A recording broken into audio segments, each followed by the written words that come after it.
the Caribbean, we celebrate our rich and diverse heritage every day in every pot. The story of our shared experiences is told in every bite of our favorite dishes.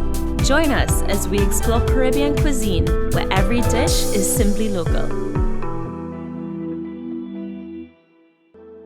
Today I'm showing you guys my red velvet cupcake recipe. This is the cupcake recipe that I have tried and tested, and it is great. Your cupcakes are gonna come out moist and soft, and you're gonna have that beautiful red color every single time. This is gonna be part of your baking arsenal, and I can't wait to show you guys. So let's get started.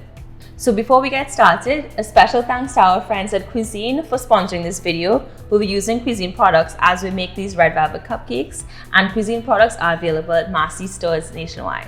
Also, be sure to subscribe to eatahfood on YouTube, like us on Facebook, and follow us on Instagram.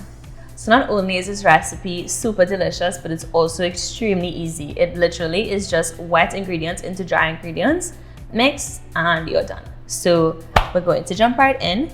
So to a large bowl, I am adding Cuisine all-purpose flour. And you don't have to sift, you could literally just dump it in. Next, I'm adding Cuisine Genuine Demerara brown sugar. I enjoy the flavor of brown sugar. If you have granulated sugar on hand, you could use that as well, but today we're using brown. Next, I'm adding some baking soda, salt, and cocoa powder. So the red velvet cake is kind of a mysterious cake to me. It's not really chocolate and it's not really a vanilla sponge in any way, and then it has this red color. So it's like you don't know if you're eating a sponge cake or a chocolate cake if you have like a blindfold on, but it's red velvet and it's so good. And the key to getting that nice deep red color is to add enough cocoa powder. So as you can see, I'm just mixing it together, making sure all the ingredients are evenly distributed. So next we're going to mix together our wet ingredients. So I'm just going to put some milk here. It's a half a cup of milk. The full recipe will be on eatahfoodtt.com, so you can get all the amounts and measurements. So you can make these at home. I'm adding a tablespoon of vinegar. And with this tablespoon of vinegar, what you'll see is the milk is going to start to curdle a little bit, and actually it's creating buttermilk. But in Trinidad, it's a little bit difficult to find buttermilk, so we could just kind of make our own by adding an acid. So in that case, we added white vinegar. Next, I'm adding some vanilla essence. And then here I have 2 eggs that I have washed, and they are at room temperature.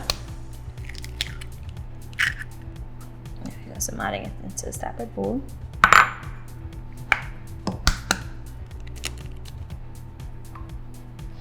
Going to pour our milk and vanilla and vinegar in.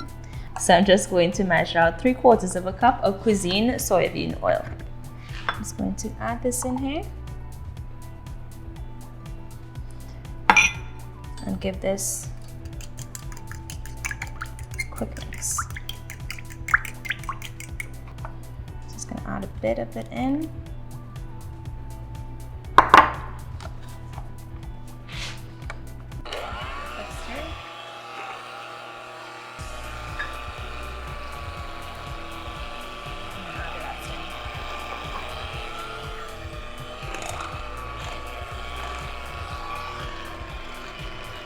Alright, so you're probably looking at this batter and thinking, this doesn't even look like red velvet cake, because obviously it's not red.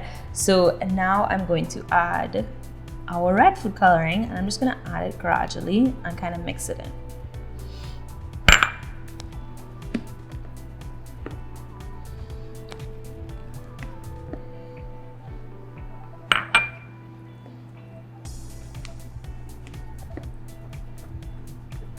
So as you can see here, our red velvet cake batter is ready to go. It's a super deep red, and the key to getting that deep red color is by adding enough cocoa powder.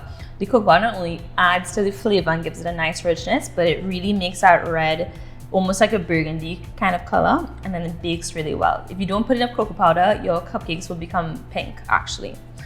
So now I'm just gonna divvy up this batter using a cookie scoop into my molds right here. I have it lined with some pretty little gold cupcake liners, and then we're gonna put in the oven for around 18 minutes, and we're gonna get ready to frost them.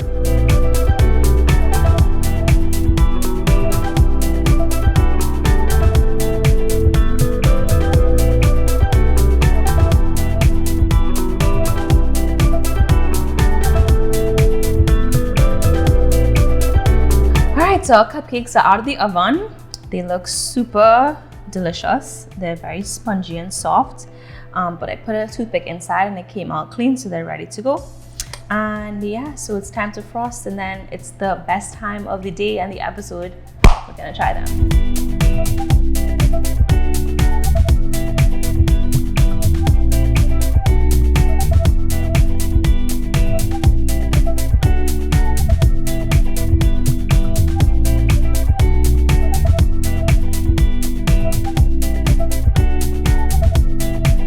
All right, so here you have it.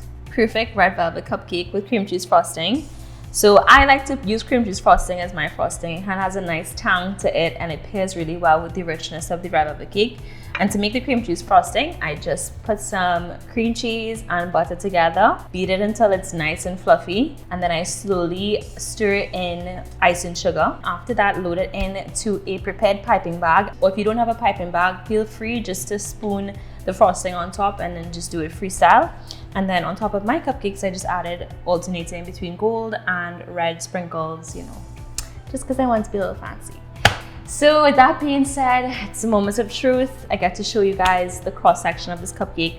I'm actually gonna grab a knife real quick so that I can cut it to show you. So pause for course.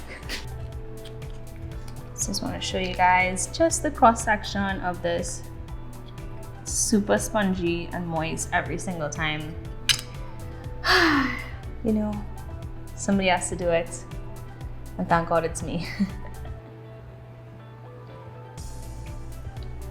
Perfect crumb, super tender. You could see there, guys, that's really nice and fluffy.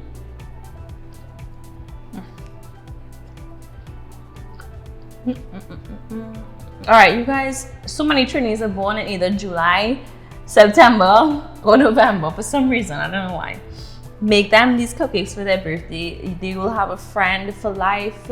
You'll probably get some in return for your birthday, and it's a great gift to give and a great gift to receive. So I'm not gonna lie to you, I actually have food waiting for me, so I don't want to eat too much of it, but I cannot wait to just eat my dinner real quick and get back to these cupcakes. And as always, the full recipe is on eatahfood.com. Special thanks to our friends at Cuisine for sponsoring this video. Cuisine products are available at massy stores nationwide. And until next time, everyone, I'm gonna be eating these cupcakes in a few minutes, and I know you will too. So get to the kitchen and get to it. I'll see you next time. Bye.